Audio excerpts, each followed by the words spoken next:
Hello friends, good afternoon friends. இன்றைக்கு எங்கள் வீட்டில் ஆஃப்டர்நூன் லன்ச் என்னென்னா மட்டன் குழம்பு, மட்டன், உருளைக்கிழங்கு, பீன்ஸ் எல்லாம் போட்டு குழம்பு. அடுத்தது முருங்கைக்கீரை பொரியல், ஃபிஷ் ஃப்ரை.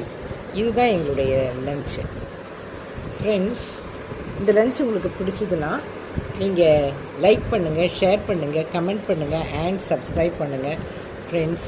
என்னுடைய சப்ஸ்கிரைபர்ஸ் அண்ட் மை ஃபேமிலி எல்லோரும் நல்லா இருக்கணும்னு நான் ஆண்டவர்கிட்ட வேண்டிக்கிறேன் ஃப்ரெண்ட்ஸ். எல்லோரும் ஸ்கிப் பண்ணாமல் ஆஃப்டர்நூன் லன்ச் சாப்பிட்டுட்டு உங்களுடைய வேலைகளை பாருங்கள் ஃப்ரெண்ட்ஸ். நீங்கள் சந்தோஷமாக இருங்க, எப்பொழுதும் சந்தோஷமாக இருங்க ஃப்ரெண்ட்ஸ். எல்லாருமே ஆஃப்டர்நூன் லன்ச்சு சாப்பிடுங்க, அது ரொம்ப முக்கியமானது. Thank you friends, thank you.